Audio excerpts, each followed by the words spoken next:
একটা প্রশ্ন করি, তুমি কি জানো তোমার পেন, মোবাইল, বই, এমনকি তোমার নিজের শরীর সবকিছুর ভিতরে আছে কোটি কোটি ছোট কণা? ওগুলো কি?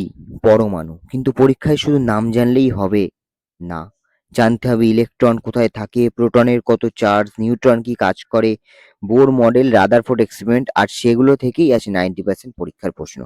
তাই আজ এই ভিডিওতে আমি তোমাদের দেব ক্লাস 9 ফিজিক্যাল সায়েন্সের চ্যাপ্টার পরমাণুর গঠনের একদম টার্গেট বেস সাজেশন, যেটা পড়লে পরীক্ষায় প্রশ্ন দেখলেই তুমি বলবে, ও এটা তো ওই ভিডিও থেকে এসে। তাহলে দেরি নয়, চলো ঢুকে পড়ি আজকের বিষয়বস্তু: পরমাণুর গঠন।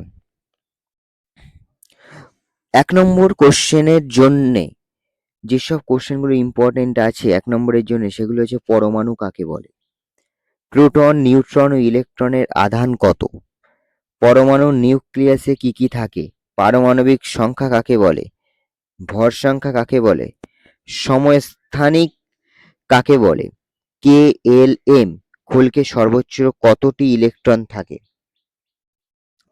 এইগুলো হচ্ছে অতি সংক্ষিপ্ত প্রশ্ন 1 নম্বরের জন্য, এইগুলো খুবই ইম্পর্টেন্ট। সংক্ষিপ্ত প্রশ্ন 2 থেকে 3: জে জে থমসনের পরমাণু মডেল ব্যাখ্যা করো। এর্নেস্ট রাদারফোর্ডের পরীক্ষার ফলাফল লেখো। নিয়েলস বোরের পরমাণুর মডেলের মূল বক্তব্য লেখো। পারমাণবিক সংখ্যা ও ভর সংখ্যার মধ্যে পার্থক্য লেখো। সমস্থানিক ও সমভরের মধ্যে পার্থক্য লেখো।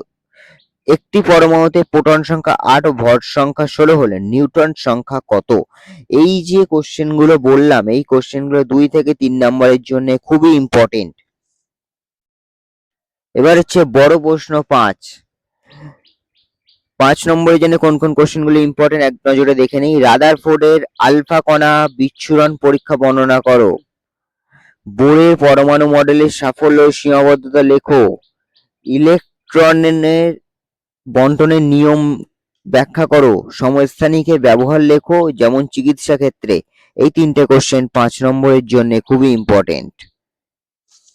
এবার হচ্ছে অঙ্কের প্রশ্ন। অঙ্কের ভিতরে কোন কোন অঙ্কগুলো এই চ্যাপ্টার থেকে ইম্পর্টেন্ট সেগুলো একবার দেখে নেই। যদি কোনো মৌলের পারমাণবিক সংখ্যা 17 ও ভর সংখ্যা 35 হয়, তবে প্রোটন সংখ্যা কত? নিউট্রন সংখ্যা কত? ইলেকট্রন সংখ্যা কত? ইলেকট্রন বন্টন করো বোর-বুরির নিয়মে অনুযায়ী, যেখানে Z=11 ও Z=15। আর পরীক্ষায় আসে সবথেকে বেশি ইম্পর্টেন্ট যেসব টপিকগুলো তুমি পরীক্ষার আগের দিন অবশ্যই দেখে যাবে, সেগুলো হচ্ছে পারমাণবিক সংখ্যা ও ভর সংখ্যার অঙ্ক, ইলেকট্রন বন্টন, রাদারফোর্ডের পরীক্ষা এবং সমস্থানিকের সংজ্ঞা ও উদাহরণ। এই বিষয়বস্তুগুলো তোমরা পরীক্ষার আগে অবশ্যই দেখে যাবে। তো বন্ধুরা,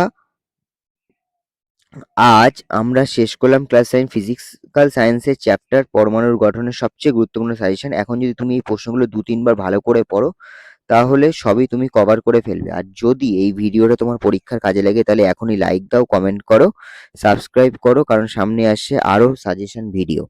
মনে রেখো, পরীক্ষায় জিততে গেলে বেশি পড়া নয়, সঠিক পড়াই আসল অস্ত্র। দেখা হবে পরের ভিডিওর নতুন চ্যাপ্টার নতুন সাজেশন নিয়ে। ততক্ষণ পর্যন্ত পড়তে থাকো।